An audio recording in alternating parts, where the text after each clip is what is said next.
yang teramat mulia Tuanku Raja Muda, pewaris tata Jamalul Lail.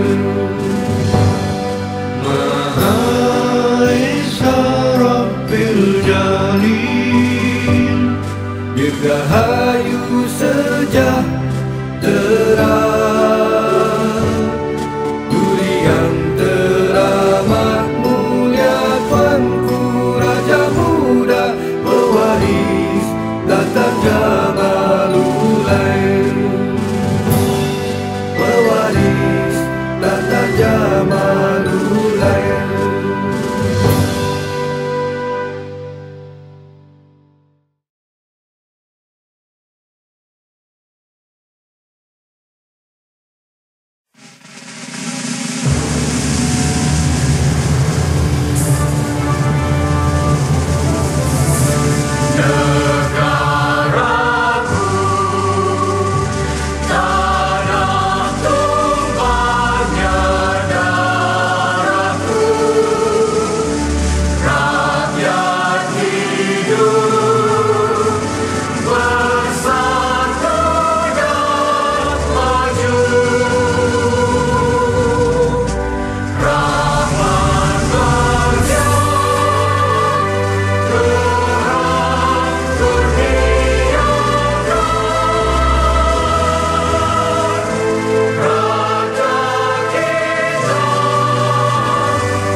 Bismillahirrahmanirrahim. Assalamualaikum warahmatullahi wabarakatuh dan salam sejahtera, salam keluarga Malaysia. Dengan penuh hormat dan takzimnya patut menghadap Duli yang teramat mulia Tuanku Said Faizuddin Putra Ibni Tuanku Said Sirajuddin Jamalul Lail, Raja Muda Perlis, merangkap penasihat Yayasan Tuanku Fauziah, dan menghadap Duli yang teramat mulia Tuanku Hajah Lailatul Syahrin Akashah Khalil, Raja Puan Muda Perlis, merangkap pengerusi Yayasan Tuanku Fauziah. Ampun Tuanku. Patut dengan ini menjemput yang berbahagia Dato' Azman bin Muhammad Yusof, Ketua Setiausaha Kementerian Perdagangan Dalam Negeri dan Hal Ehwal Pengguna untuk menyampaikan ucapan aluan. Bismillahirrahmanirrahim. Assalamualaikum warahmatullahi wabarakatuh dan salam sejahtera. Salam keluarga Malaysia. Dengan penuh hormat dan takzimnya, patut menghadap Duli yang teramat mulia Tuanku Said Faizuddin Putra Ibni Tuanku Said Sirajuddin Jamalul Lail, Raja Muda Perlis, merangkap penasihat Yayasan Tuanku Fauziah, dan menghadap Duli yang teramat mulia Tuanku Hajah Lailatul Syahrin Akashah Khalil, Raja Puan Muda Perlis, merangkap pengurusi Yayasan Tuanku Fauziah. Ampun Tuanku. Terlebih dahulu, saya mengambil kesempatan ini memanjatkan kesyukuran kepada Allah Subhanahu Wa Taala kerana dengan limpah kurnianya dan perlindungannya, kita dibekalkan dengan kesihatan untuk sama-sama berkumpul secara maya pada hari ini. Syukur situasi COVID-19 di negara kita semakin terkawal. Ini membolehkan kita meneruskan kehidupan kita dengan perubahan fasa peralihan ke endemik. Kementerian Perdagangan Dalam Negeri dan Hal Pengguna, KPDNSCP dan Yayasan Tuanku Fauziah, YTF, mengambil peluang ini untuk menganjurkan webinar yang merupakan platform kepada bakal-bakal usahawan franchise untuk menceburi bidang perniagaan franchise. Sekalung penghargaan diucapkan kepada Yayasan Tuanku Fauziah yang sudi memberi peluang kepada KPDN SGP berkongsi dan mengupas topik yang saya percaya sangat diperlukan oleh peserta-peserta siri webinar YTF 2022 iaitu pendaftaran dan pembangunan perniagaan franchise. Untuk maklumat peserta-peserta webinar, sehingga kini sebanyak 1,199 syarikat franchise telah didaftarkan di KPDN SGP, manakala sejumlah 74 syarikat franchise tempatan telah berjaya menembusi pasaran antarabangsa dan berada di 70 buah negara. Malahan, menerusi laporan tahunan perniagaan franchise 2020 yang dikemukakan oleh syarikat kepada KPDN SGP, nilai jualan syarikat franchise telah meningkat kepada 14.6 bilion ringgit Malaysia berbanding 13.3 bilion ringgit Malaysia yang dicatatkan pada tahun 2019, iaitu peningkatan sebanyak 9.7%. Program franchise mikro dan mampu milik yang diwujudkan di bawah KPDN SGP telah memberi peluang kepada masyarakat setempat untuk berniaga dengan modal di bawah RM100,000. Dengan kewujudan program ini, ianya dapat memberi manfaat kepada golongan B40 dan M40 untuk meningkatkan taraf hidup dengan menjana pendapatan sebagai peniaga franchise serta mencipta peluang pekerjaan kepada masyarakat setempat. Sehingga hari ini, sebanyak 33 permohonan geran padanan matching grant berjumlah 2.4 juta ringgit Malaysia telah diluluskan oleh kementerian di bawah program ini. Manakala, bagi permohonan geran penuh full grant, sebanyak 14 permohonan telah diluluskan berjumlah 1.4 juta ringgit Malaysia. Selain itu juga, kementerian juga melaksanakan program siri jelajah franchise B, iaitu siri pameran, melibatkan penyertaan syarikat franchise bagi mempromosikan perniagaan mereka kepada orang ramai yang berminat untuk menjadi peniaga baru dan kumpulan peniaga yang ingin mengembangkan perniagaan kepada konsep franchise. Penyertaan dalam program ini melibatkan franchisor induk, iaitu individu atau syarikat yang memegang hak perniagaan franchise di bawah tanda dagangan atau nama dagang mereka di Malaysia. Untuk makluman, siri pertama jelajah franchise B bagi tahun 2022 telah dirasmikan oleh Yang Berhormat Datuk Seri Alexander Nantalinggi, Menteri KPDN SGP pada 28 Mei 2022 di Kuching, Sarawak. Siri kedua telah dilaksanakan di Johor Bahru, Johor pada 9 dan 11 Jun 2022. Siri ketiga di Kuantan, Pahang pada 15 hingga 17 Julai 2022. Siri keempat pula di Shah Alam, Selangor pada 19 hingga 21 Ogos 2022. Dan insya-Allah siri terakhir dijadualkan akan dilaksanakan di Kedah, iaitu pada 17 hingga 19 November 2022. Kementerian amat berharap setiap peserta dapat memanfaatkan webinar seperti ini sepenuhnya agar lebih ramai potensi franchise akan menunjukkan hasrat untuk memulakan perniagaan franchise. Akhir kata, saya sekali lagi mengucapkan tahniah dan setinggi-tinggi penghargaan kepada Yayasan Tuanku Fauziah. Saya juga berharap agar semua pihak yang terlibat, termasuk agensi-agensi kerajaan dan penggiat industri dengan memberi mendapat sokongan yang berterusan agar kerjasama dan komitmen semua pihak akan menyokong dan mengharmonikan ekonomi sektor franchise dalam negara dan seterusnya berjaya di arena antarabangsa. Sekian, terima kasih. Ampun Tuanku.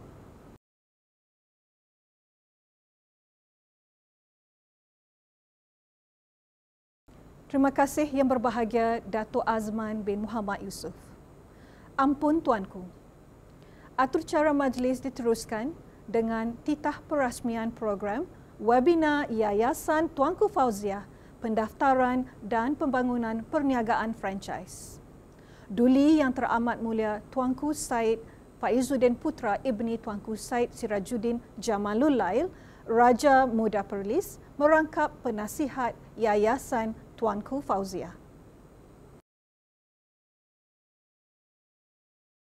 Bismillahirrahmanirrahim. Assalamualaikum warahmatullahi wabarakatuh dan salam sejahtera.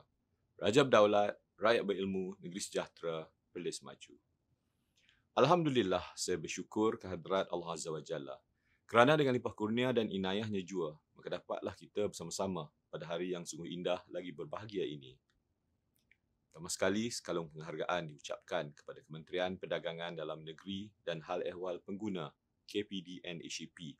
Pertama sekali kepada Ketua Setiausaha Yang Berbahagia Datuk Azman bin Muhammad Yusof atas penganjuran webinar ini, serta ahli-ahli panel yang akan berkongsi ilmu, pengalaman dan pandangan mengenai tema yang menarik untuk dikupas, iaitu pendaftaran dan pembangunan perniagaan franchise. Hadirin sekalian, ekosistem franchise adalah amat dinamik, malah sering terdedah kepada perubahan lanskap ekonomi dan sosial global. Antara yang tidak dapat dinafikan adalah perubahan mata wang asing, persaingan harga, perundangan dan lain-lain yang berkenaan. Negara kita telah melaksanakan pelbagai inisiatif untuk menambah baik bidang franchise tempatan bagi menjamin kelangsungan dan kestabilan perniagaan, terutamanya pada waktu pandemik COVID-19. Usaha ini juga melibatkan sokongan oleh semua pihak, termasuklah sektor awam dan swasta, serta mereka yang berkepentingan melalui strategi-strategi yang telah ditetapkan oleh kerajaan. Kini, perniagaan berasaskan ekonomi digital adalah tidak asing lagi dan perubahan lanskap perniagaan franchise ke arah digitalisasi menjadi keutamaan. Kelebihan ini mampu membolehkan interaksi perniagaan diperluaskan dengan pengguna dari seluruh dunia, di samping melaksanakan digitalisasi dalam keseluruhan rantai pembekalan. Malahan, ianya bukan sahaja mampu menyumbang kepada pertumbuhan ekonomi, tetapi juga mewujudkan perniagaan-perniagaan sokongan seperti perkhidmatan penghantaran. Hadirin sekalian, saya dimaklumkan bahawa perkembangan industri franchise tempatan juga diselaraskan dengan pengukuhan pendaftaran serta peningkatan pematuhan terhadap industri ini di bawah Akta Franchise 1998. Ini membolehkan sistem pendaftaran adalah sistematik dan memastikan industri franchise beroperasi dalam persekitaran yang kondusif, cekap dan berkesan. Saya percaya kerajaan juga memandang serius dalam memastikan pembangunan pesat industri franchise dan mengurangkan perbezaan jurang di dalam industri ini. Fokus utama ini akan menjana ekonomi negara dan seterusnya wujudnya peluang pekerjaan untuk rakyat. Idea dan input dalam membangunkan micro-franchise dapat membantu merangka peningkatan tahap sosioekonomi golongan B40 ke M40 yang diharapkan akan menarik minat mereka untuk menceburi bidang perniagaan. Oleh itu, pelibatan golongan masyarakat setempat dalam bidang perniagaan franchise ini perlu dipertingkatkan dan disokong oleh pendekatan-pendekatan yang bersifat memudah cara dan meringankan. Mereka yang telah berjaya diseru untuk membantu rakan-rakan yang baru atau sedang berkecimpung supaya lebih berdaya maju. Justru, besarlah harapan saya supaya semua peserta pada hari ini dapat menimba ilmu perniagaan franchise yang bakal dikongsikan oleh panel-panel yang berkaliber. Saya percaya masyarakat tempatan memainkan peranan yang amat signifikan dalam membantu memastikan kestabilan sosioekonomi negara menerusi spektrum industri franchise. Hadirin sekalian, mari titah saya dengan ini merasmikan pembukaan webinar Yayasan Tuanku Fauziah YTF Pendaftaran dan Pembangunan Perniagaan Franchise. Billahi taufiq wa hidayah. Assalamualaikum warahmatullahi wabarakatuh. Terima kasih.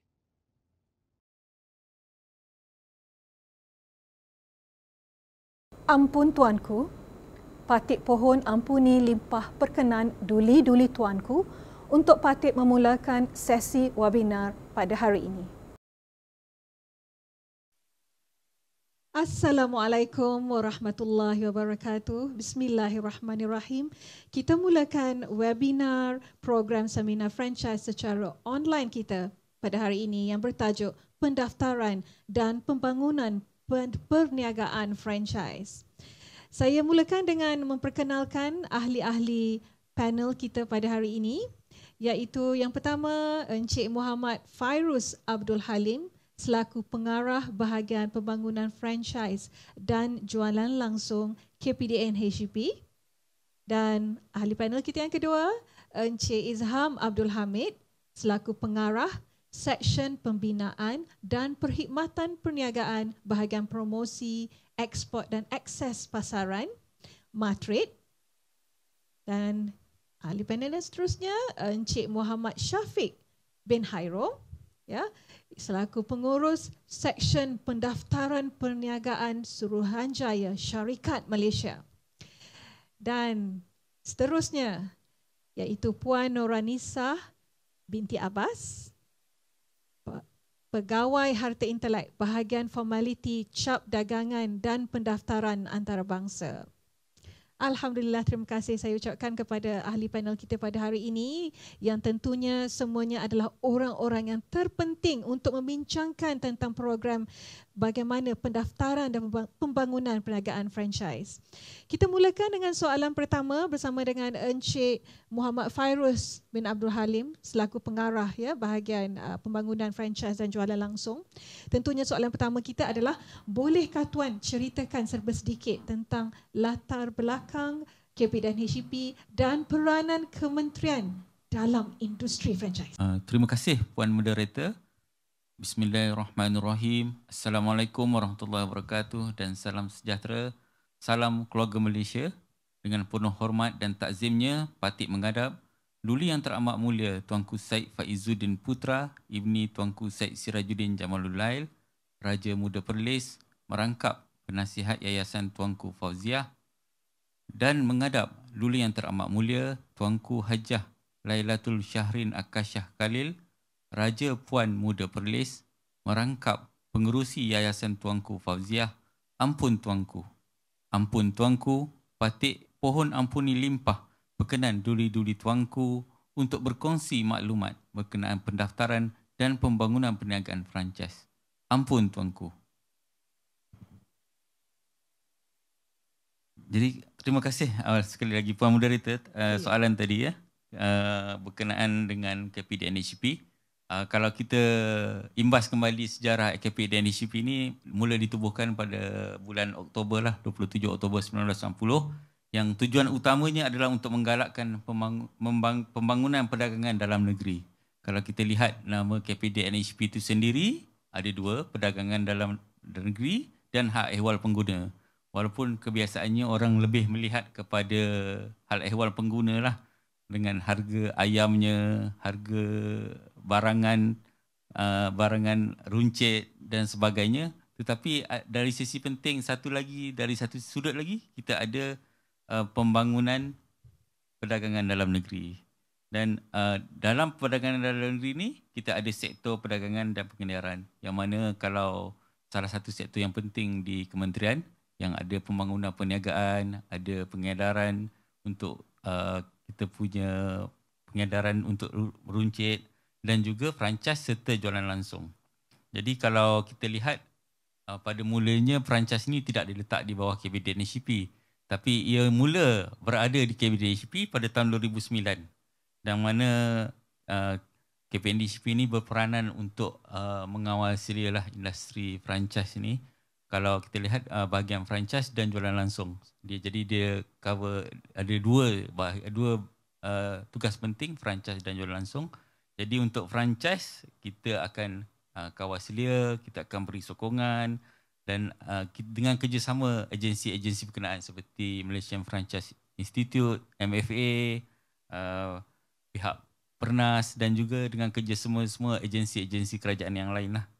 Secara ringkasnya lah, Puan Moderator, saya boleh katakan ada tiga tugas utama KP dan HCP kalau berkenaan dengan franchise. Yang pertama adalah untuk menetapkan dasar dan hala tuju industri franchise. Yang kedua, mengawal selia industri franchise. Yang ketiga, melaksanakan program-program pembangunan franchise, sama ada untuk tempatan ataupun ke luar negara. Terima kasih. Begitu penting sekali bahagian franchise dan jualan langsung ni dengan berbagai peranannya. Baiklah, Encik Fairuz Encik Izham pula selaku pengarah bahagian promosi ekspor dan akses pasaran di Madrid. Bolehkah Encik Izham terangkan mengenai konsep ekspor dalam perniagaan franchise? Maksudnya kita bukan cerita tentang Malaysia sahaja, tapi bagaimanakah konsep ekspor dalam perniagaan franchise? Terima kasih Puan Moderator. Bismillahirrahmanirrahim. Assalamualaikum warahmatullahi wabarakatuh. Salam sejahtera, salam keluarga Malaysia. Dengan penuh hormat dan takzimnya, Patik menghadap Duli Yang Teramat Mulia Tuanku Syed Faizuddin Putra, Ibni Tuanku Syed Sirajuddin Jamalul Lail, Raja Muda Perlis, merangkap penasihat Yayasan Tuanku Fauziah, dan menghadap Duli Yang Teramat Mulia Tuanku Hajah Lailatul Syahrin Akashah Khalil, Raja Puan Muda Perlis, merangkap pengerusi Yayasan Tuanku Fauziah. Ampun Tuanku. Ampun Tuanku, Patik mohon ampuni limpah berkenan duli-duli Tuanku untuk berkongsi maklumat berkenaan pendaftaran dan pembangunan perniagaan franchise. Ampun Tuanku. Merujuk kepada soalan Puan Moderator sebentar tadi, untuk makluman, Matrade ataupun Perbadanan Pembangunan Perdagangan Luar Malaysia adalah merupakan agensi promosi perdagangan Malaysia di bawah Kementerian Perdagangan Antarabangsa dan Industri MITI, yang mana fungsi utama adalah untuk membantu syarikat pengeksport Malaysia menurut ke pasaran antarabangsa. Jadi merujuk kepada perniagaan franchise ni, ia adalah salah satu bidang perniagaan yang kita boleh terokai bukan saja untuk dalam negara, malahan juga ke luar negara. Untuk makluman semua, sepanjang 8 bulan yang pertama daripada bulan Januari hingga Ogos tahun ini, jumlah perdagangan Malaysia telah ataupun jumlah ekspor Malaysia telah mencecah lebih daripada 1 trilion ringgit Malaysia, iaitu jumlah yang kita telah cecah 1 trilion dalam masa yang paling singkat sekali. Dan berikutan daripada itu, jumlah perdagangan Malaysia pada 8 bulan pertama ini telah mencecah kepada 1.8 trilion. Jadi kita lihat betapa luasnya perniagaan ataupun peluang-peluang ekspor. Dan berbalik kepada franchise, peluang untuk mengekspor franchise ini bukan saja bertumpu kepada dari segi kita mampu untuk menjual jenama Malaysia ke luar negara, tetapi juga apabila jenama kita telah diterima di pasaran luar, maka produk dan perkhidmatan kita juga mudah untuk menembusi pasaran luar negara. Untuk makluman, setakat kini lebih daripada hampir 70 jenama Malaysia telah berjaya menuju ke pasaran antarabangsa di lebih daripada 68 negara. Terima kasih. Masya Allah. Nampaknya kita Malaysia sama-sama turut dalam era globalisasi ya. Kepada Encik Muhammad Syafiq selaku pengurus bahagian Seksyen Pendaftaran Perniagaan SSM. Soalan kami pula ya. Bolehkah Tuan maklumkan perkembangan terkini SSM? Kita dah di era dengan rancaknya ekspor, franchise dan sebagainya. Bagaimana pula tentang perkembangan terkini SSM? Terima kasih Puan Moderator. Bismillahirrahmanirrahim. Assalamualaikum warahmatullahi wabarakatuh dan salam sejahtera, salam keluarga Malaysia. Dengan penuh hormat dan takzimnya Patik menghadap Duli yang teramat mulia Tuanku Syed Faizuddin Putra Ibni Tuanku Syed Sirajuddin Jamalul Lail, Raja Muda Perlis, merangkap penasihat Yayasan Tuanku Fauziah dan menghadap Duli yang teramat mulia Tuanku Hajah Lailatul Syahrin Akashah Khalil, Raja Puan Muda Perlis, merangkap pengerusi Yayasan Tuanku Fauziah. Ampun Tuanku. Ampun Tuanku, Patik mohon ampun limpah perkenan duli-duli Tuanku untuk berkongsi maklumat berkenaan pendaftaran dan pembangunan perniagaan franchise. Ampun Tuanku.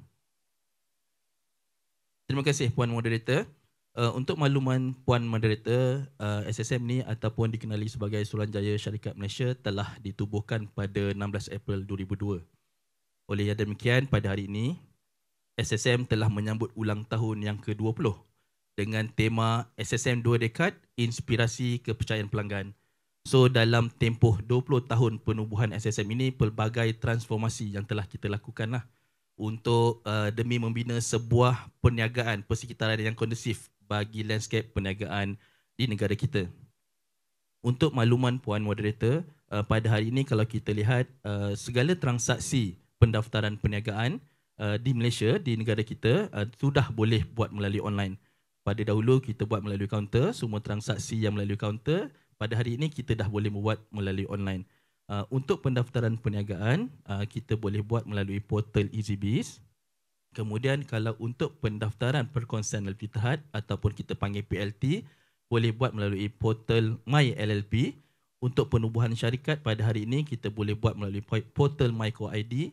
Dan yang terakhir untuk penyata tahunan kita boleh submit melalui portal MBRS. Untuk makluman Puan Moderator, di SSM kita sebenarnya menguatkuasakan kita mendaftarkan 3 entiti perniagaan. Yang pertama dikenali sebagai pendaftaran perniagaan di bawah Akta Pendaftaran Perniagaan 1956. Dan yang kedua adalah penubuhan syarikat di bawah Akta Syarikat 2016. Dan yang ketiga adalah pendaftaran perkongsian lebih terhad ataupun PLT di bawah Akta PLT 2012. Terima kasih Puan Moderator. Masya Allah. Begitu banyak sekali perkembangannya dan begitu banyak kemudahan ya. Bagaimana pula ya Puan Nuranisah selaku pegawai harta intelek bahagian formality cap dagangan. Soalannya adalah bagaimana Puan boleh terangkan mengenai kepentingan pendaftaran harta intelek. Mungkin syarikat dah didaftarkan ada dengan cara online dan sebagainya, tapi bagaimana tentang kepentingan pendaftaran harta intelek? Terima kasih Puan Moderator. Bismillahirrahmanirrahim.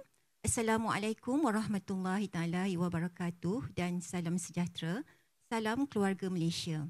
Dengan penuh hormat dan takzimnya, patut menghadap Duli yang teramat mulia, Tuanku Said Aizuddin.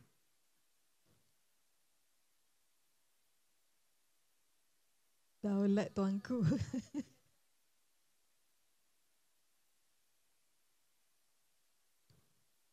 Bismillahirrahmanirrahim.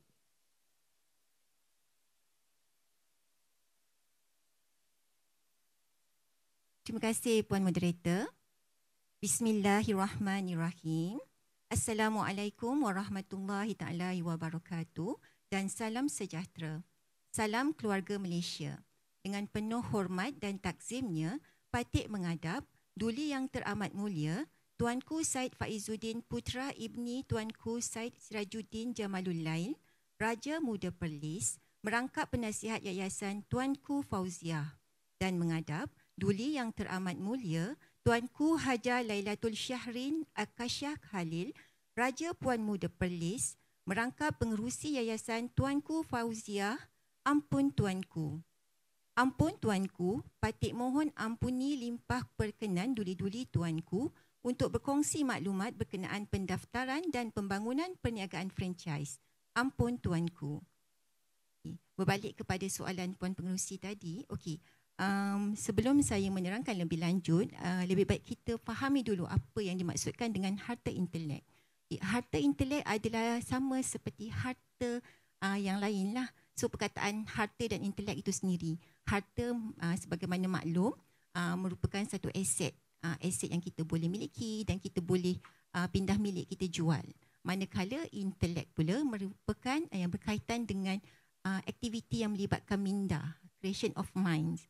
So bila kita gabungkan sebagai harta intelek adalah satu harta, tetapi dia adalah harta tak alih lah, harta yang kita tak nampak, yang diusahakan oleh seseorang ataupun individu untuk menghasilkan yang boleh kita komersialkan, sama ada kita untuk kita gunakan atau untuk kita perdagangkan. Okay. Seterusnya dalam MyPo kita mentadbir beberapa harta intelek. So kita ada pattern. Pattern ni dia melibatkan kepada invention ataupun inovasi, daya reka cipta.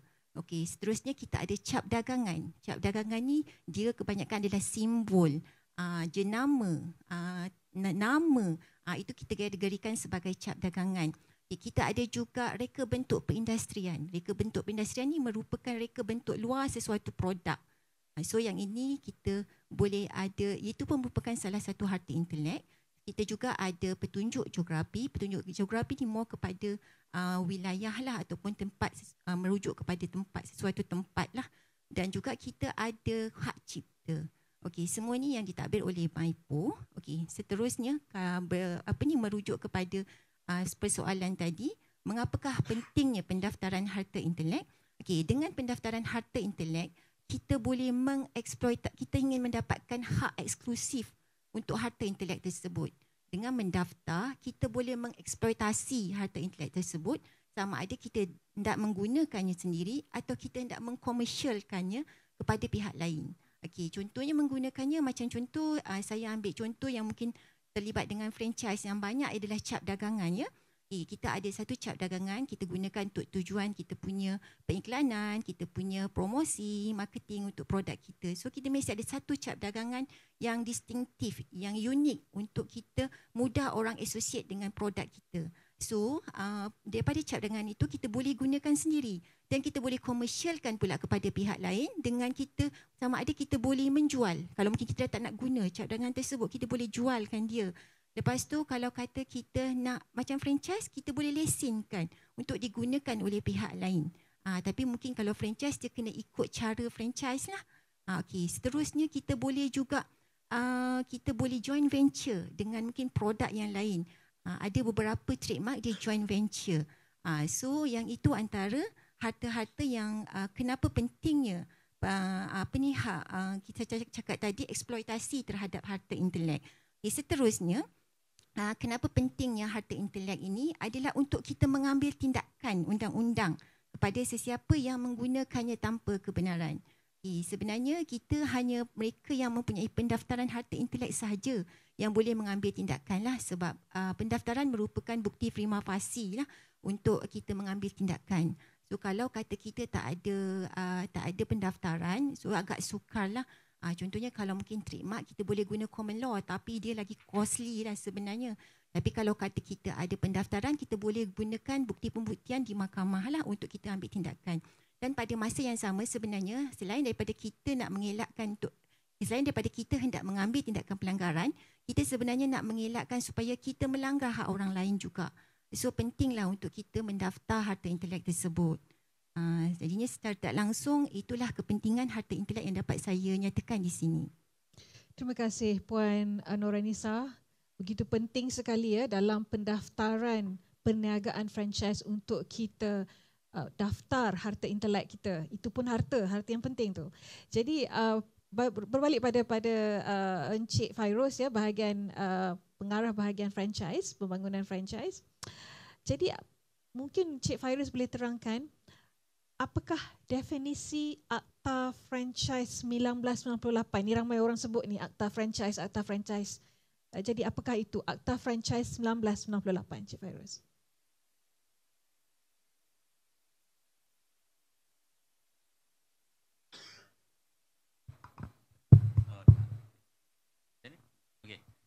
Terima kasih Puan Moderator.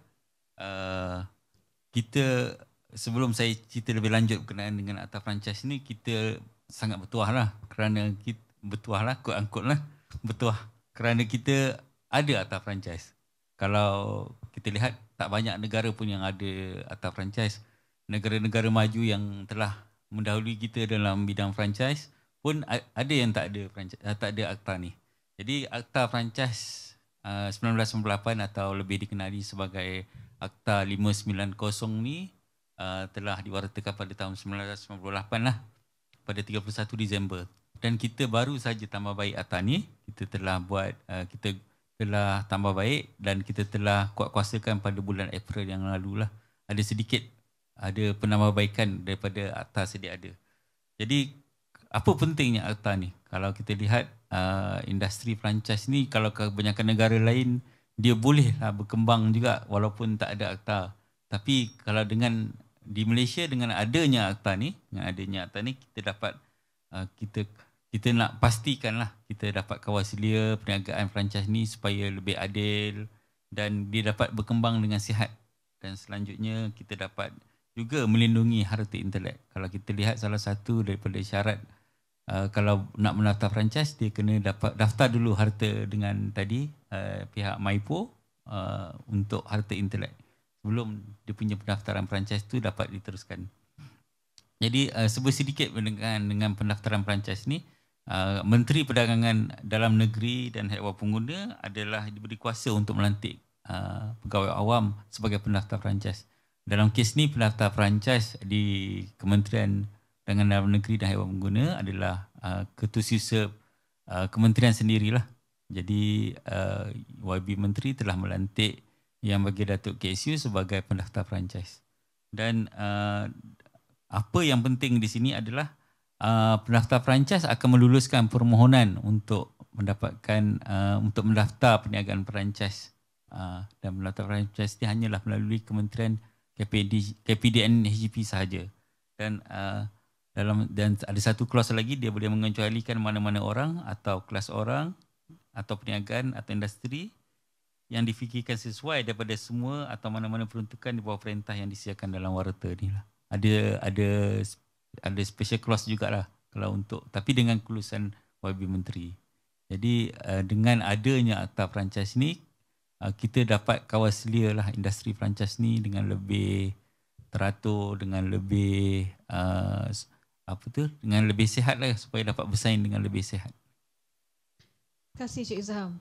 Penting sekali untuk ada akta untuk mengawal selia dan untuk berkembang pula ke luar negara. Bagaimana Encik Izham, ya, kalau kita boleh tanya di sini, bagaimanakah permintaan perniagaan franchise di kalangan negara-negara antarabangsa, permintaan franchise daripada Malaysia untuk berkembang, untuk diekspor?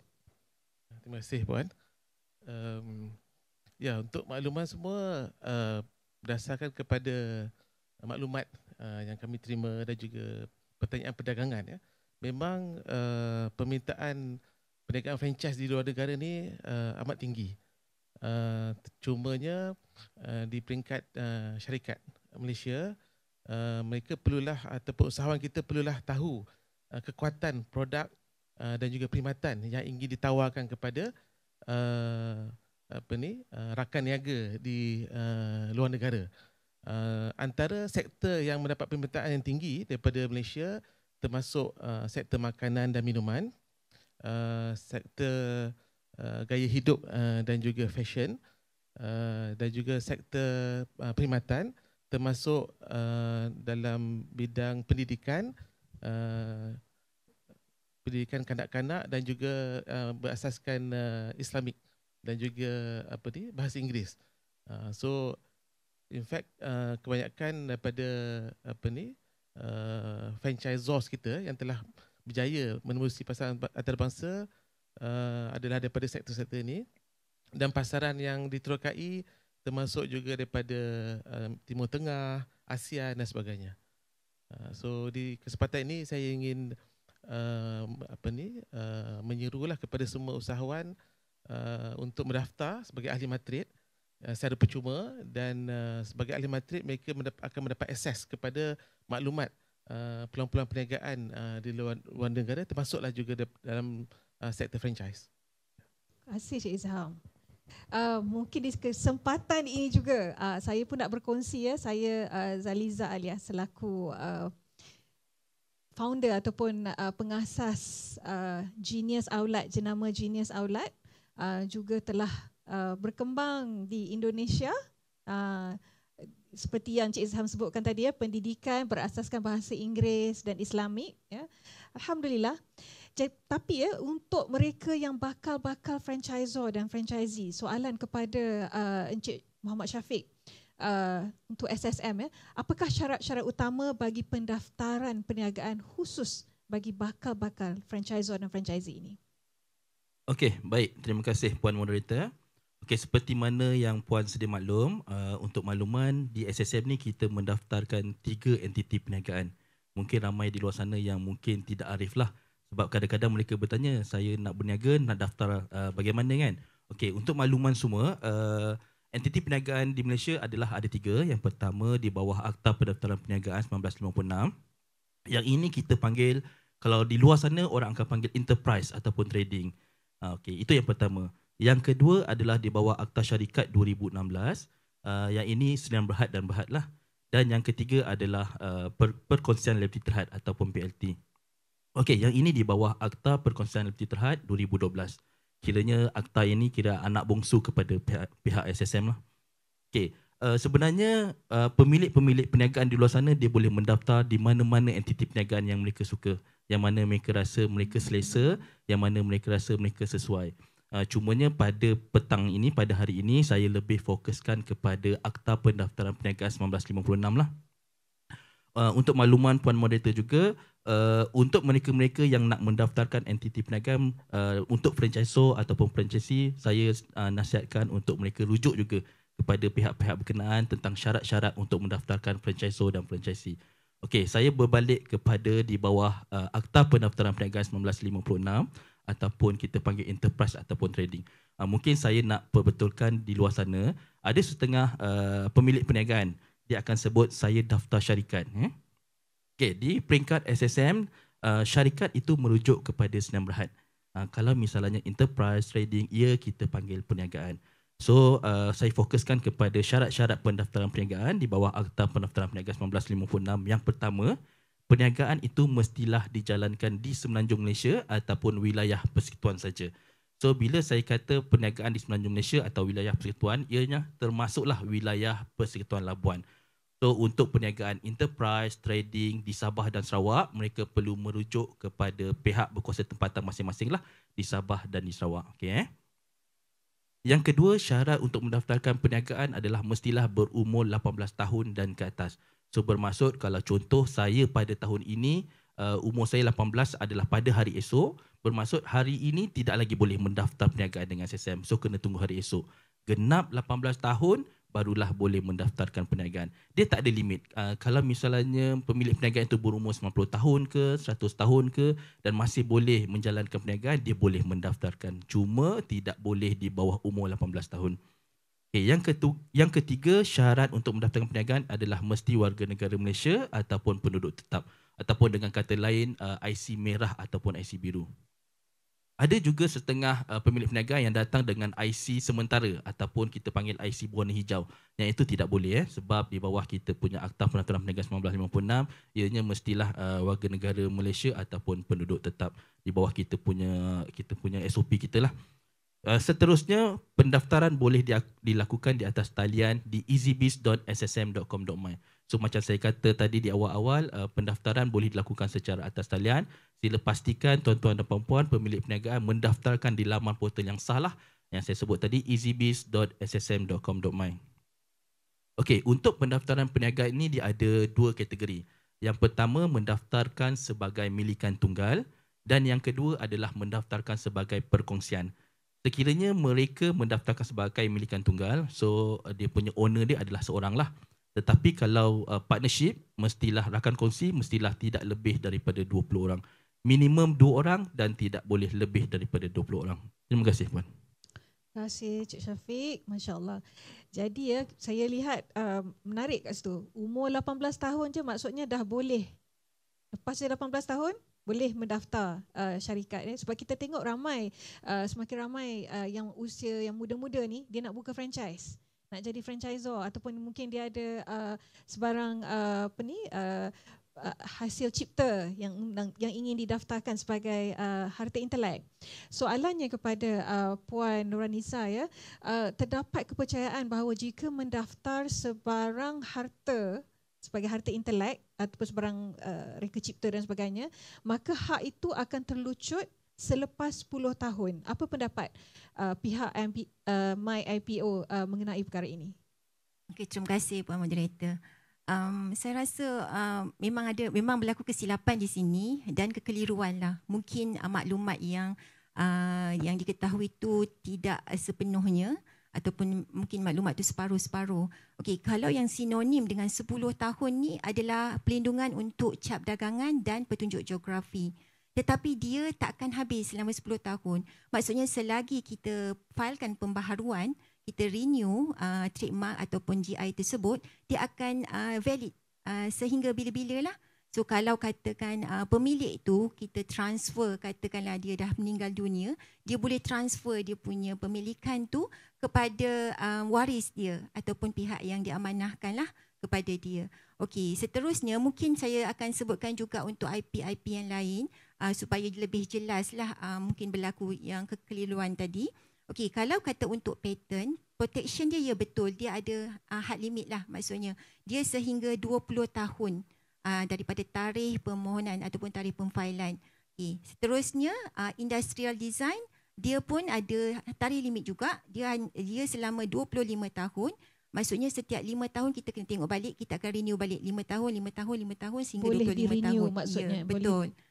Diperbaharui. Ya, betul. Kalau patent tadi pun dia akan renew setiap tahun lah. Tapi perlindungan dia sehingga 20 tahun sahaja. Lepas tu dia dah tak boleh jadilah patent tu.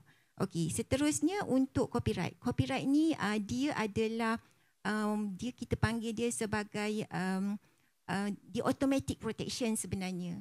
Apabila kita siapkan sesuatu karya ataupun yang dikategorikan sebagai copyright, kita boleh mendapat sebagai automatic protection. Tapi kita adalah caranya untuk kita menjagalah supaya kita boleh buat pembuktian dekat mahkamah. Sebab untuk protection ni kita kena buktikanlah di mahkamah lah daripada segi apa yang kita buat, kreativiti ataupun karya yang kita keluarkan tersebut. So untuk tetapi di MYPO kita ada juga satu servis kita panggil voluntary notification ataupun pemberitahuan sukarela hak cipta. So yang ini ada pendaftaran lah. So ada certain amount fee yang dikenakan. So kita yang merekodkanlah semua hak cipta yang difailkan dan kita akan keluarkan sijil untuk pemberitahuan sukarela hak cipta tersebut. So untuk copyright pula dia punya perlindungan tu sehingga hayat pencipta tersebut plus lagi 50 tahun. So saya rasa tak ada isu berkenaan dengan dia akan mati dalam tempoh masa 10 tahun tersebut. Terima kasih. Jadi bercerita tentang copyright tadi, bukan sahaja maksudnya bukan 10 tahun lah 50 tahun dan sepanjang hayat. Adakah bercerita tentang franchise, jadi adakah modul ataupun SOP misalnya pun termasuk dalam copyright juga, boleh didaftarkan sebagai harta intelek? Ya, betul. Maksudnya sekarang ni kalau kata pihak franchisor ataupun franchisee dia mempunyai modul ataupun satu SOP untuk dia punya produk, dia boleh jadikan sebagai satu copyright. Dia boleh daftarkan, daftar dengan MYPO, kita alu-alukan. Terima kasih Puan. Pada Encik Muhammad Fairuz ya, apakah jenis-jenis pendaftaran yang terdapat dalam akta franchise? Kita bercerita tentang akta franchise mula. Ya. Terima kasih Puan. Kalau kita lihat akta franchise ni dia ada 61 section lah. 61 section. Tapi dia ada 5 section yang penting kalau berkaitan dengan pendaftaran. Ada section 6, section 6A, section 6B, section 54 dan section 14.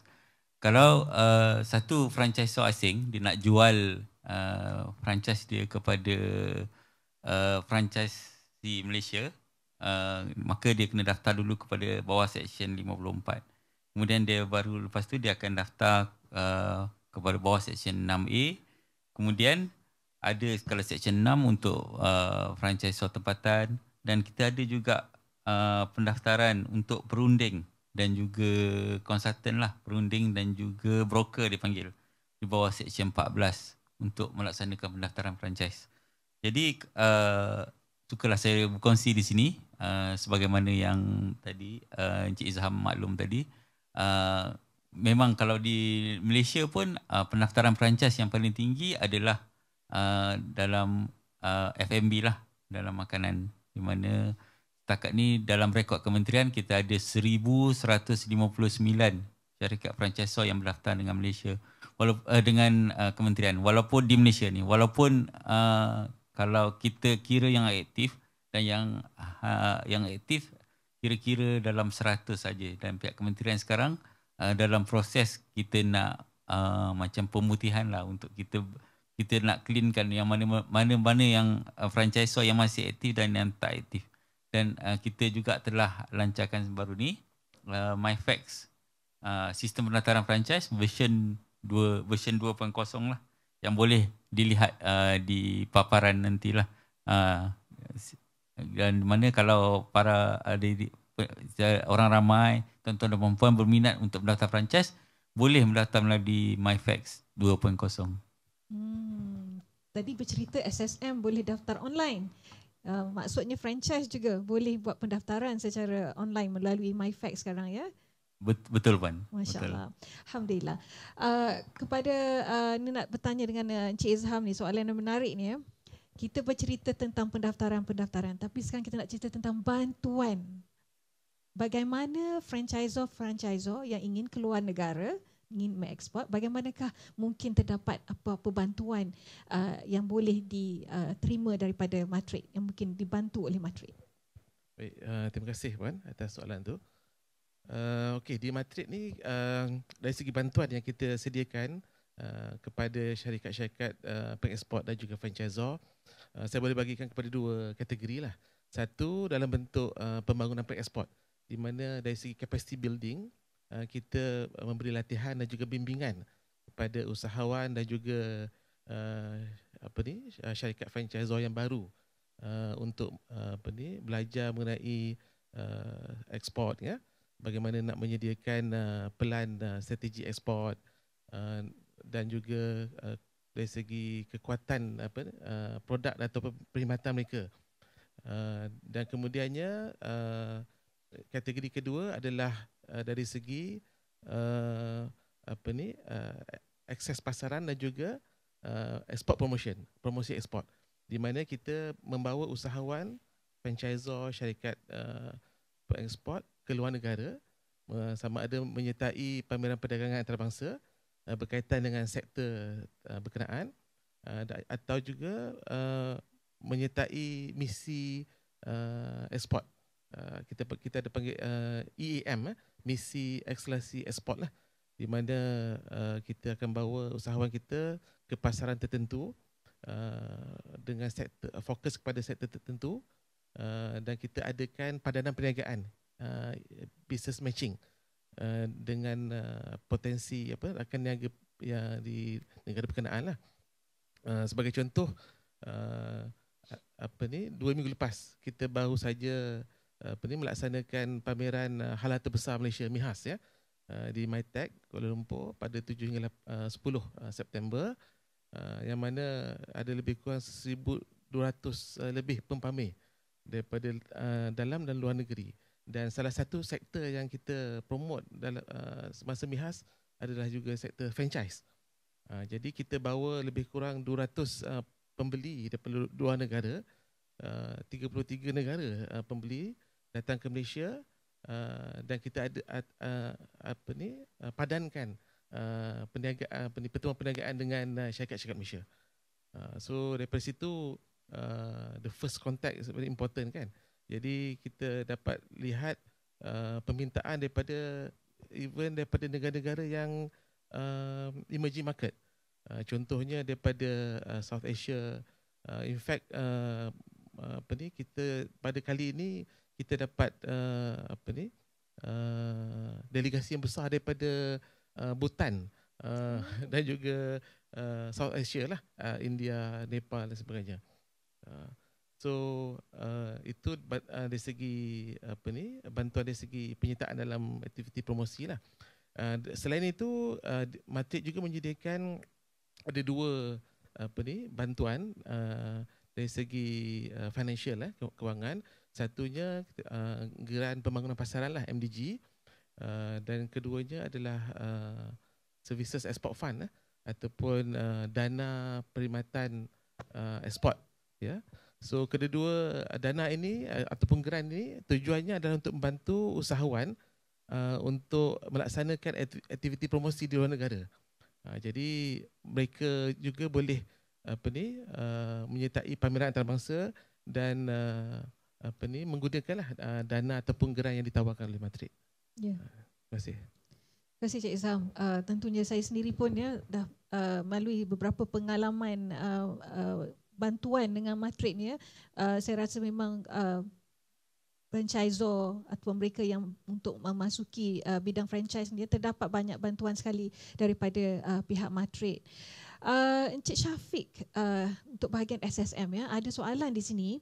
Terdapat kekeliruan mengenai perbezaan pendaftaran ROC dan ROB. Apa tu ROC, apa tu ROB? Dia terdapat kekeliruan di situ, ya. Mungkin ya, Cik Syafiq boleh jelaskan mengenai perkara ini. Baik, terima kasih Puan. Okey, untuk makluman tuan-tuan dan puan-puan, memang di SSM sendiri kita percaya ramai pemilik perniagaan di luar sana yang confused, yang keliru tentang ROC, apa itu ROC, apa itu ROB. Okey, saya explain dulu maksud tentang ROB dan ROC. ROB itu adalah Registration of Business ataupun pendaftaran perniagaan. Yang inilah yang enterprise, trading. Orang dulu-dulu dia akan sebut ROB. Kemudian yang kedua adalah ROC, Registration of Company. Yang ini adalah syarikat lah, sedang berhad ataupun berhad. Untuk makluman tuan-tuan dan puan-puan, SSM pada dahulu sebelum dikenali sebagai Suruhanjaya Syarikat Malaysia pada 16 April 2002, kita dikenali sebagai dua entiti yang berbeza, iaitu Pejabat Pendaftar Perniagaan, iaitu ROB lah, dan yang kedua adalah Pejabat Pendaftar Syarikat, ROC. So kedua-dua entiti ini, ROB dan ROC, bergabung membentuk Suruhanjaya Syarikat Malaysia pada 16 April 2022. Okey, kalau kita tengok apakah perbezaan tentang ROC dan ROB, tadi di awal presentation tadi saya ada maklumkan tentang masyarakat kita selalu sebut saya daftar syarikat. Syarikat itu, saya ulang balik, syarikat itu merujuk kepada pendaftaran penubuhan syarikat di bawah Akta Syarikat 2016. Dan berhad itu kita panggil syarikat. Tetapi untuk perniagaan, untuk enterprise ataupun trading, itu di bawah Akta Pendaftaran Perniagaan lah, itu ROB. Di bawah perniagaan lah. So kalau nak ikutkan, sebenarnya untuk enterprise trading ini kita panggil dia perniagaan, bukan syarikat.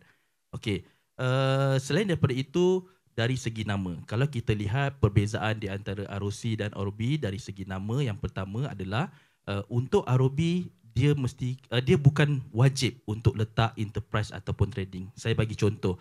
Contoh, saya ingin mendaftarkan perniagaan menjual makanan dan minuman. Saya nak letak nama restoran. Saya boleh letak Restoran Syafiq.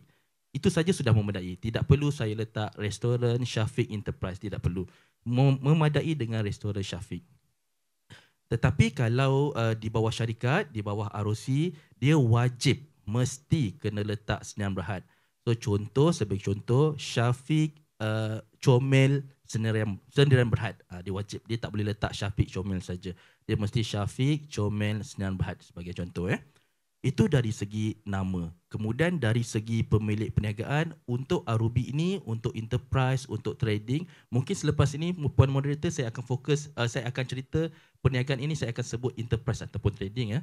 Okey, untuk enterprise ataupun trading, dari segi pemilik perniagaan dia mesti warga negara Malaysia ataupun penduduk tetap. IC merah ataupun IC biru. Tidak boleh orang luar, tidak boleh foreigner. Tetapi untuk Sdn Bhd, dia bolehlah, dia boleh orang boleh Malaysian dan juga boleh foreigner. Itu dari segi pemilikan perniagaan. Yang ketiga dari segi status undang-undang. Yang ini dari segi status undang-undang, untuk ROB ini, untuk enterprise trading, ianya bukan entiti yang berasingan. Kalau kita belajar account ke, kita belajar ekonomi, kita biasa dengar bukan entiti yang berasingan. Tetapi untuk ROC, dia entiti yang berasingan. Maksudnya, saya bagi contoh, saya ada satu perniagaan, nama dia ABC Syafiq Enterprise, contoh. Kemudian saya ada kereta, saya ada aset peribadi lah, dan saya membuat hutang dengan pihak bank. Andai kata berlaku kebankrapan, ia akan efek kepada aset-aset peribadi saya. Let's say lah, saya ada kereta ke, saya ada tanah ke, saya ada rumah ke, semua aset-aset peribadi saya ini akan digunakan untuk membayar segala hutang piutang. Dia berbeza dengan ROC. Yang ROC ini, segala aset-aset peribadi director tidak akan diganggulah. So dia akan cuma efek kepada aset-aset milik syarikat tersebut. Selain daripada itu, contoh lain adalah kalau misalnya milikan tunggal. Saya enterprise, Syafiq Enterprise dimiliki oleh saya seorang, dan nak dipendekkan cerita, saya meninggal dunia dan perniagaan tersebut atas nama saya seorang. So maka bila berlaku kematian ke atas perniagaan berstatus milikan tunggal, maka perniagaan tersebut akan kena tutup lah. Waris kena tutup perniagaan tersebut. Tidak bolehlah waris, contoh saya ada anak yang berumur 18 tahun datang ke SSM untuk membuat pertukaran pertukaran pemilikan perniagaan tersebut. Tak boleh.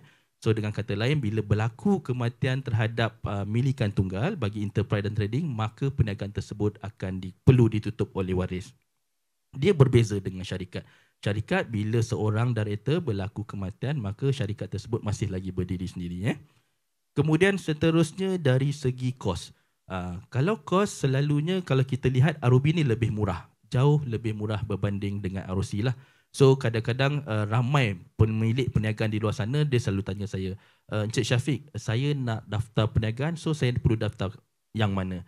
So untuk makluman tuan-tuan dan puan-puan, pada pandangan saya, jika tuan-tuan dan puan-puan baru nak berjinak-jinak dengan dunia franchise ke ataupun mana-manalah perniagaan, kalau misalnya tuan-tuan dan puan-puan baru nak bermula, saya lebih sarankan untuk mendaftar di bawah enterprise ataupun trading. Tetapi kalau misalnya dah daftar enterprise ataupun trading, mungkin setahun 2 tahun, mungkin manpower dah ramai, duit dah banyak, so boleh tukar kepada Sdn Bhd.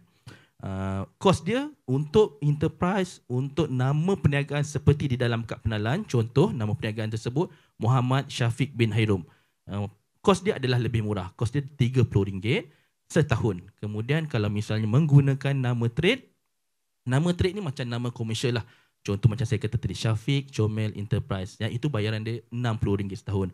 So tuan-tuan dan puan-puan boleh daftarkan minimum setahun, maksimum sehingga 5 tahun. Tetapi untuk syarikat Sdn Bhd, dia agak mahal sikit lah, bayaran dia adalah RM1,000 kepada pihak SSM. Cuma untuk Sdn Bhd, tuan-tuan dan puan-puan perlu melantik company secretary. So tuan-tuan dan puan-puan perlu bayar kepada company secretary, kemudian company secretary akan kena bayar kepada SSM yang tadi amount RM1,000. Kemudian seterusnya adalah dari segi pematuhan. Apa yang perlu, apa tanggungjawab pemilik perniagaan, apa tanggungjawab director. Dari segi ROB, dari segi enterprise atau trading, tuan-tuan dan puan-puan perlu buat renewal setiap tahun. Contoh, kalau hari ini saya daftar setahun, maka tahun depan saya kena renew lagi sekali. Tapi kalau saya daftar hari ini sehingga 5 tahun, saya buat tempoh 5 tahun, maka selepas 5 tahun saya kena renew. Berbeza dengan Sdn Bhd, Sdn Bhd tak ada renew. Saya pun dapat juga pengalaman, kadang-kadang director datang ke SSM, saya nak renew Sdn Bhd. Tak ada Untuk Sdn Bhd tidak ada istilah renewal, tetapi dia ada kena submit annual return dan financial statement kepada SSM setiap tahun. Yang itu kena melalui company secretary. Sebab ada yang datang, director datang sendiri, saya nak submit annual return dan financial statement. Tidak, yang itu kena melalui company secretary. Kemudian seterusnya dari segi keperluan audit lah. Untuk enterprise ini tidak perlu, tapi saya sarankanlah untuk tuan-tuan dan puan-puan, kalau misalnya mendaftar perniagaan walaupun enterprise, buatlah akaun. Tapi cuma di peringkat SSM tidak perlu submit akaun tersebut ataupun audit akaun beraudit tersebut tidak perlu submit kepada SSM. Berbeza dengan Sdn Bhd, dia ada keperluan lah, tengok kepada syarikat tersebut, dia mesti kena submit akaun beraudit. Itu saja. Terima kasih. Sedikit tentang perbezaan ROC ROB. Terima kasih. Terima kasih Cik Syafiq.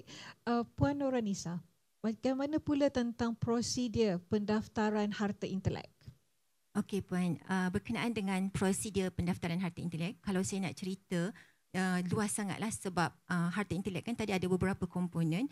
So saya khususkan kepada prosedur untuk pendaftaran cap dagangan sebab saya rasa cap dagangan lebih rapatlah dengan usahawan franchise.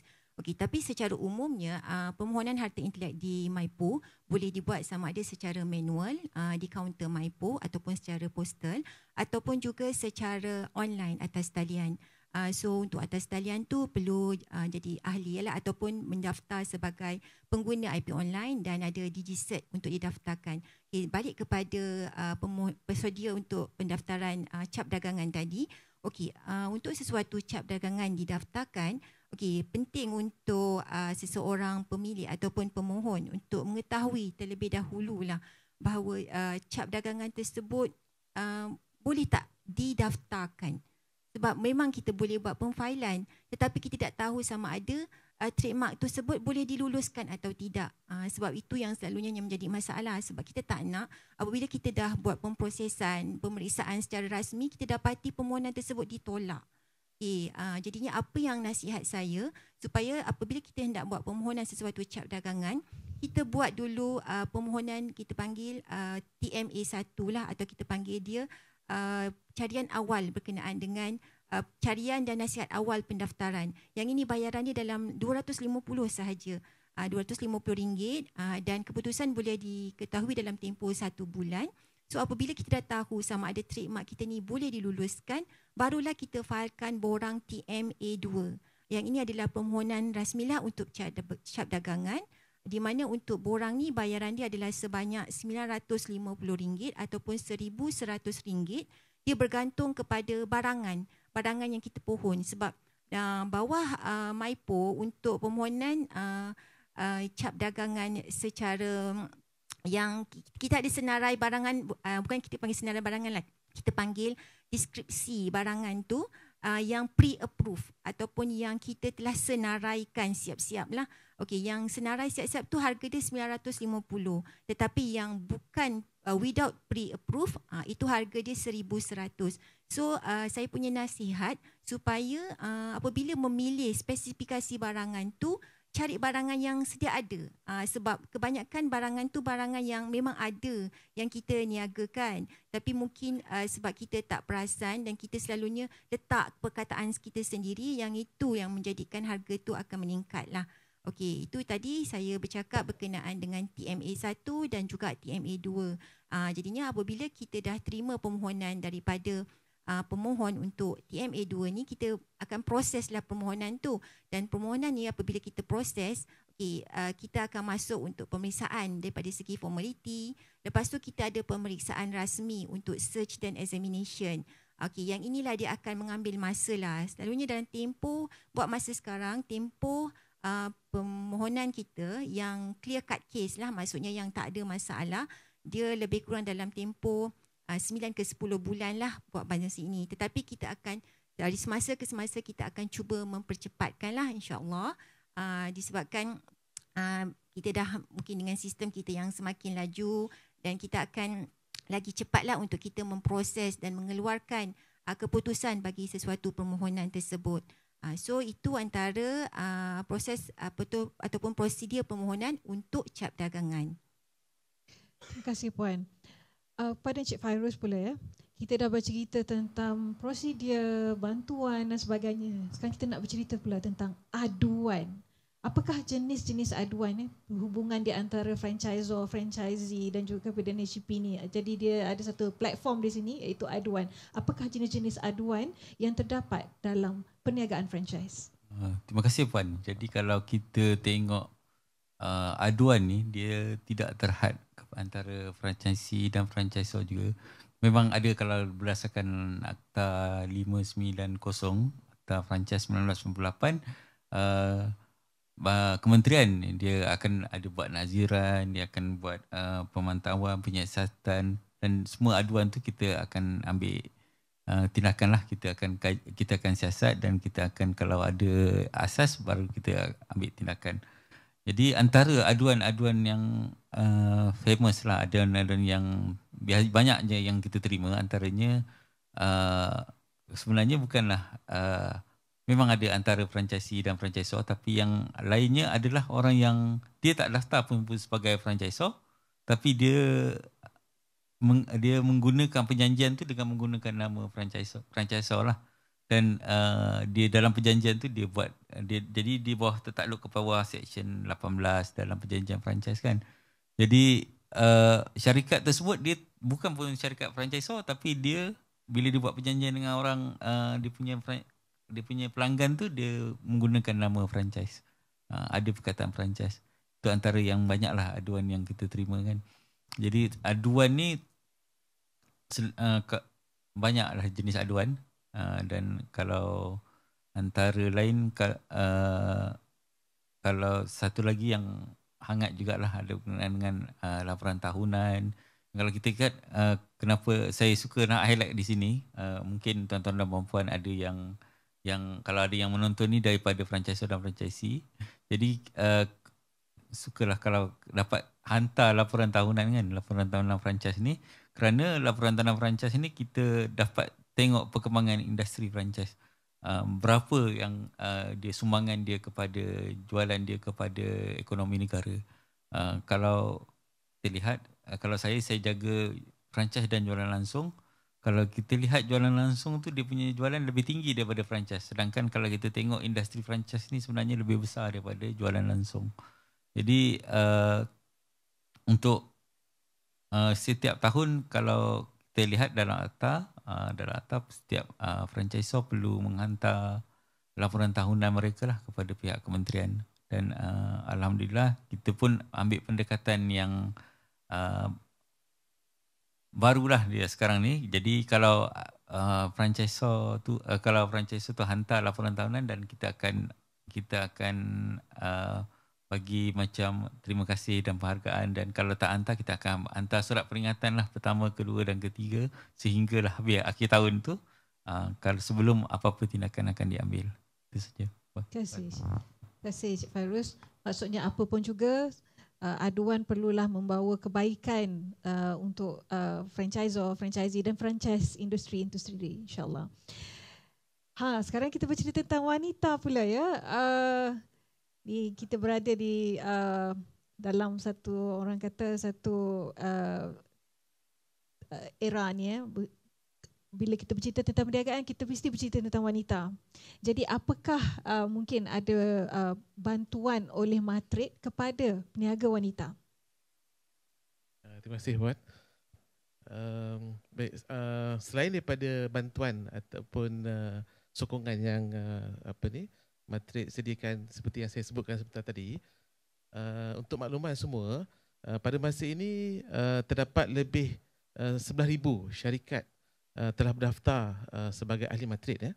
Daripada 11,000 tu 40% daripada jumlah itu adalah daripada kalangan syarikat milikan wanita. Lebih kurang 4,500 lah.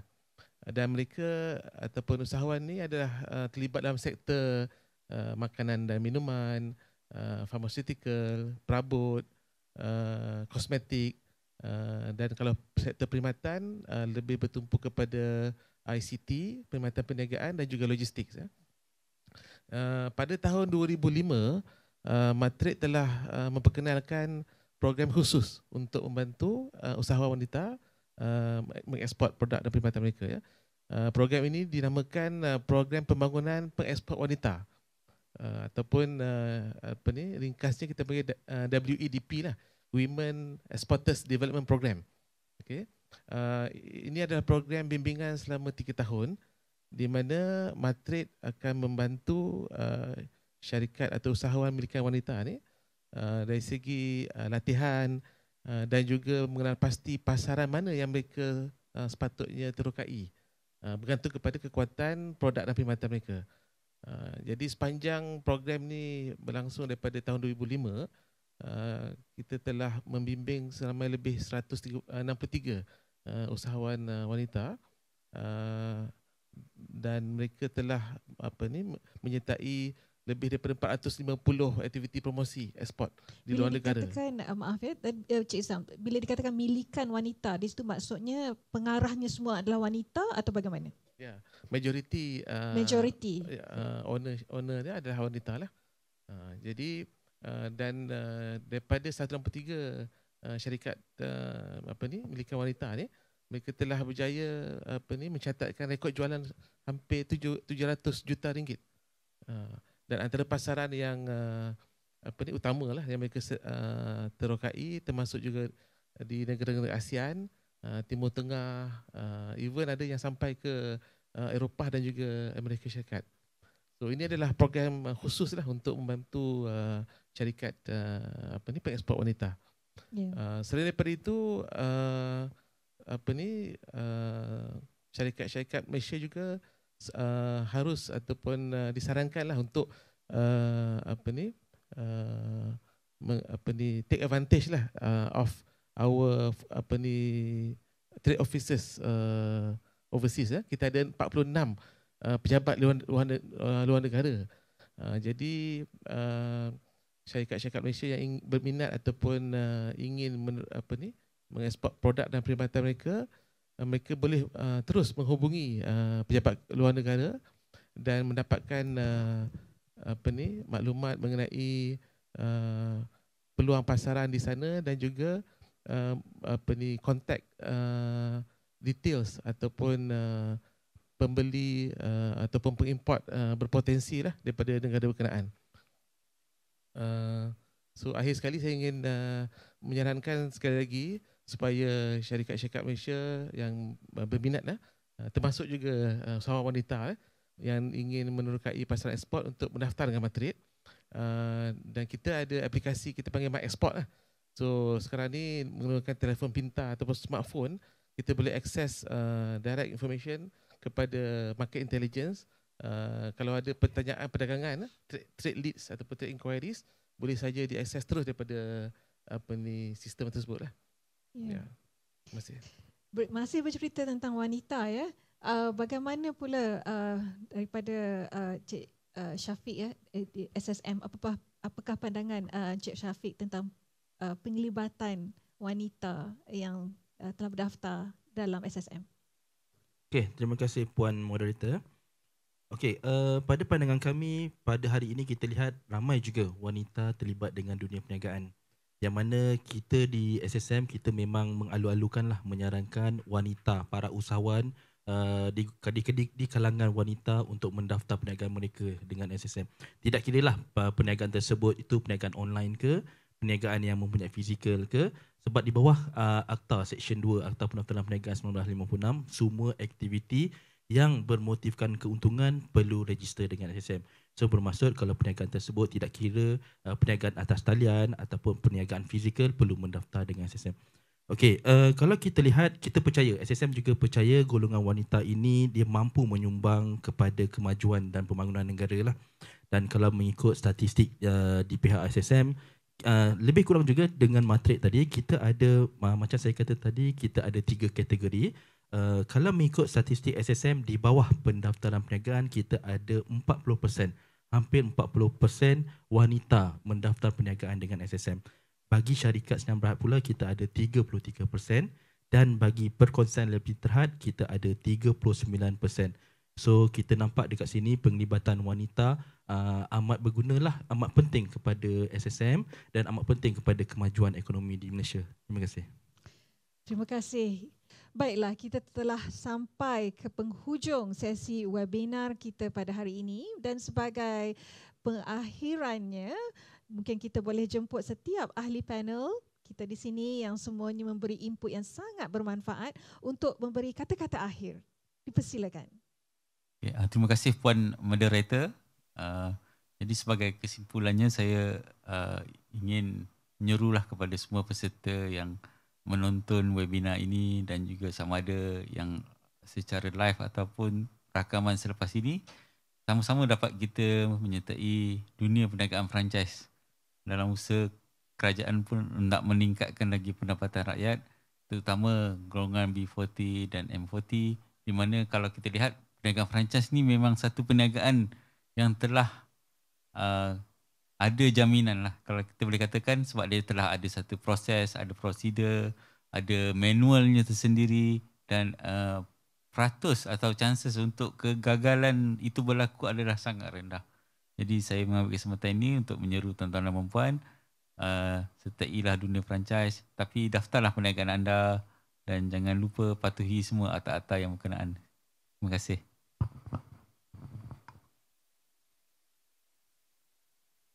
Okay.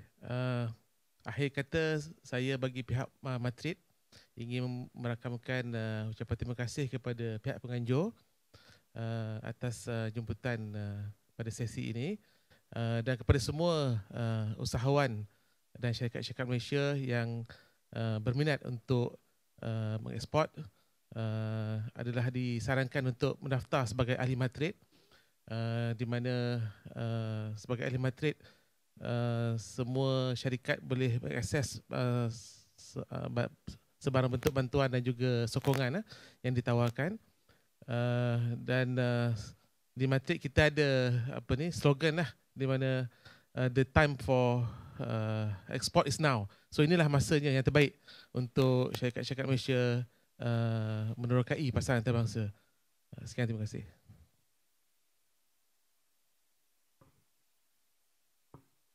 Terima kasih Puan Moderator.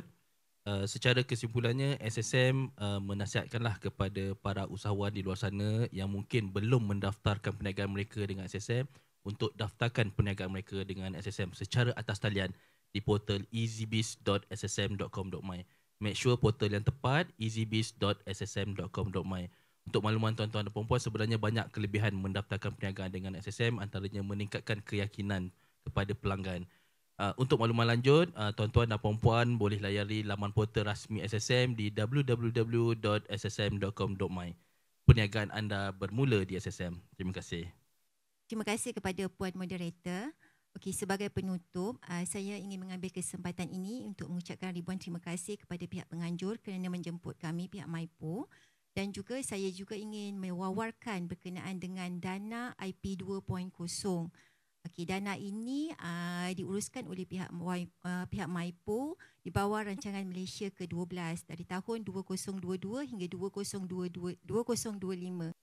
Saya juga ingin mengalu-alukan kepada semua franchise di luar sana untuk memohon dana IP 2.0 kerana dana ini adalah dikhususkan kepada semua usahawan, entrepreneur, mereka pencipta untuk memfailkan harta intelek mereka. Sebarang pertanyaan lanjut boleh hubungi kami di MYPO atau melawati laman web kami www.mypo.gov.my. Terima kasih. Ya, kita mengakhiri webinar kita tentang bagaimana penglibatan wanita. Dari kita bermula tadi bercerita tentang franchise, prosedur, bantuan dan sebagainya. Dan kita lihat di sini bahawa peranan wanita dalam perniagaan itu adalah penting kerana ia juga adalah untuk pembangunan keluarga dan juga pembangunan negara. Kita akhiri program seminar franchise secara online atau webinar ini yang bertajuk pendaftaran dan pembangunan perniagaan franchise, dan saya ucapkan terima kasih kepada semua ahli panel kita yang semuanya memang memberikan input yang sangat-sangat bermanfaat. Semoga kita boleh teruskan dengan sektor untuk pembangunan franchise di negara kita, insya-Allah. Assalamualaikum. Ampun tuanku. Atur cara majlis diteruskan dengan titah penutupan program webinar Yayasan Tuanku Fauziah, pendaftaran dan pembangunan perniagaan franchise. Duli yang teramat mulia, Tuanku Hajah Lailatul Syahrin Akashah Khalil, Raja Puan Muda Perlis, merangkap pengerusi Yayasan Tuanku Fauziah. Bismillahirrahmanirrahim. Assalamualaikum warahmatullahi wabarakatuh dan salam sejahtera. Raja berdaulat, rakyat berilmu, negeri sejahtera, Perlis maju. Alhamdulillah, saya bersyukur kehadrat Allah Azza wa Jalla kerana dengan limpah kurnia dan inayahnya jua, maka dapatlah kita bersama-sama di hari yang indah lagi permai ini. Pertama sekali, syukur kehadrat Allah Azza wa Jalla kerana telah selesainya webinar Yayasan Tuanku Fauziah YTF, Women in Search of Excellence, hari ini, dan syabas kepada Kementerian Perdagangan Dalam Negeri dan Hal Ehwal Pengguna, khususnya kepada Ketua Setiausaha yang berbahagia Datuk Azman bin Muhammad Yusof. Hadirin sekalian, saya amat berbangga dengan keupayaan tinggi panel-panel pada hari ini bagi membicarakan isu terkini berkaitan perniagaan franchise negara di samping usaha-usaha yang diambil dalam mendepani cabaran yang melanda. Tidak lupa juga buat para pemain industri yang turut berkongsikan pengalaman dan peluang yang boleh dimanfaatkan oleh semua golongan masyarakat tempatan. Ini merupakan manifestasi yang realistik betapa golongan masyarakat yang juga mampu untuk berjaya dalam sektor ini. Saya dimaklumkan Kementerian Perdagangan Dalam Negeri dan Hal Ehwal Pengguna aktif dan giat mempromosikan perniagaan franchise melalui program Jelajah Franchise Bay yang telah dilaksanakan di peringkat negeri. Pengajuran program ini telah menarik minat masyarakat setempat yang telah memperolehi hikmat nasihat dan telah mengemukakan hasrat untuk menjadi franchisee. Galakan penyertaan daripada golongan masyarakat perlu diteruskan agar perniagaan franchise berkembang dan pada masa yang sama didedahkan dengan sistem-sistem perniagaan franchise, pakej-pakej latihan dan pembiayaan yang disediakan oleh kerajaan. Peluang ini wajar direbut oleh rakyat dalam usaha meningkatkan taraf ekonomi diri dan keluarga masing-masing. Akta Franchise 1998 telah dikuatkuasakan adalah menjadi medium kepada pengukuhan sistem pendaftaran franchise yang sistematik bagi memastikan pembangunan industri franchise dalam negara adalah berdaya tahan dan mampan. Perundangan dalam negara akan menjadi pelengkap kepada ekosistem perniagaan franchise untuk terus berkembang dalam persekitaran yang sihat, teratur dan mencapai perdagangan yang adil. Mengakhiri titah, saya berharap supaya masyarakat terus dikurniakan keazaman yang jitu untuk bersama-sama meningkatkan taraf dan kualiti hidup diri dan masyarakat menerusi penglibatan dalam perniagaan franchise. Dengan ini, saya menutup webinar pendaftaran dan pembangunan perniagaan franchise. Wabillahi taufiq wal hidayah. Wassalamualaikum warahmatullahi wabarakatuh. Terima kasih.